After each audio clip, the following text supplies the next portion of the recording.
A school threat has left a community on edge. All the teachers are nervous, all the students are nervous. Many parents and students are echoing the same thoughts today. I'm not taking any chances. They threaten other kids and they hurt other kids without thinking of consequences. School leaders and the police are doing what they can to protect precious lives. So we believe our schools are safe today. These investigators are also parents and they have kids in these schools too. One thing is certain.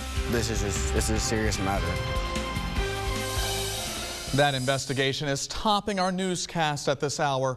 It comes along with an update on a search and recovery mission at Fairbanks Park in Terre Haute. We're continuing all of that team coverage for you tonight. Crews are out right now waiting to give you the very latest. News 10's Richard Solomon is live at Fairbanks Park. That's where crews have just wrapped up their search for the day. Meanwhile, Patrice Dayton and Garrett Brown are standing by with more on the school threat investigation. And that's where we start our team coverage tonight. Patrice joins us now live from the Vigo County School Corporation with what's new on the investigation. Also, we should note there is no school tomorrow nor Monday for Vigo County. This is a planned long weekend and has nothing to do with the threat. The social media post referenced the Parkland, Florida school shooting. 17 people died in that tragic situation exactly 1 year ago today. News 10 spoke with Vigo County Superintendent Dr. Robert Hayworth this morning.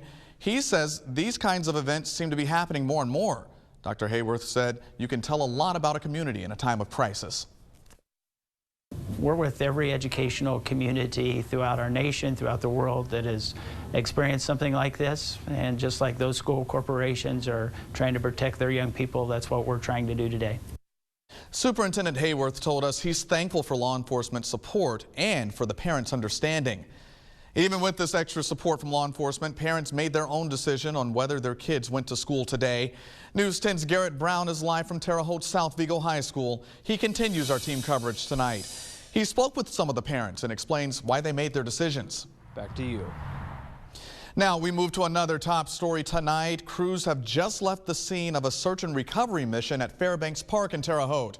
That's where witnesses say a man jumped into the Wabash River. It's a story we first broke for you right here last night. This morning, police gave us a new look into their investigation. Police first believed they were searching for a woman, but after a possible family member of the victim came forward, they now believe it was a man. News 10's Richard Solomon has been following this story for you all day. He's live now at the scene, and he has more on the search. Today is Valentine's Day. It's a day people often search for love. But for some people, it's time to take advantage. Now, this is new for you tonight at 6. Some people use the holiday as a way to, quote, catfish people. Catfishing is when someone pretends to be someone they are not on social media to harm or to scam a victim. News 10 sat down with someone who has been researching the topic. He told us in 2017 in both Indiana and Illinois, people lost more than $11,000 because of catfishing. It's a reminder to be cautious about who you talk to online. There's a lot of people that this happens to, so if you find yourself in the situation, don't feel as though it's your fault. You are the victim, and that's how you should view it. There are a few easy red flags to help you protect yourself from catfishing. You should spot those. Take a close look at the person's profile photos. A quick reverse image search could show that those pictures aren't that person. And they may always have an excuse to not video chat or meet in person. We have new information for you on a potential partial government shutdown. The White House says President Donald Trump will sign a spending bill if Congress passes it. That bill will only cover a fraction of the $1 billion President Trump is seeking for a border wall. Officials say Trump will declare a national emergency to secure that funding. Stay tuned for more information tonight on CBS This Evening with Jeff Glorb. That's coming up right after our show at 6:30, 5:30 Eastern. A local community is happy to hear about a bill proposed by Senator John Ford.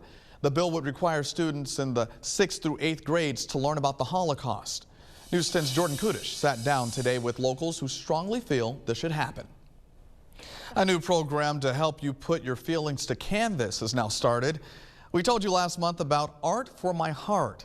It's a program for those who have lost a loved one to come and paint. Lori Applin started the program in honor of her mother who passed away. Today, each person got a bag filled with items in remembrance of Applin's mother. Those who attended say events like these really help. I love to talk about my family. I've lost several members of my family over the years, and I love talking about it, but sometimes people don't want to hear about death, and so, you know, it's difficult to find people to talk to about it because they don't want to hear about it. The program happens from 2 to 4 o'clock every Thursday night. It's free to anyone, but donations are always appreciated. A former Terre Haute South basketball star has been invited to a prestigious JUCO showcase event.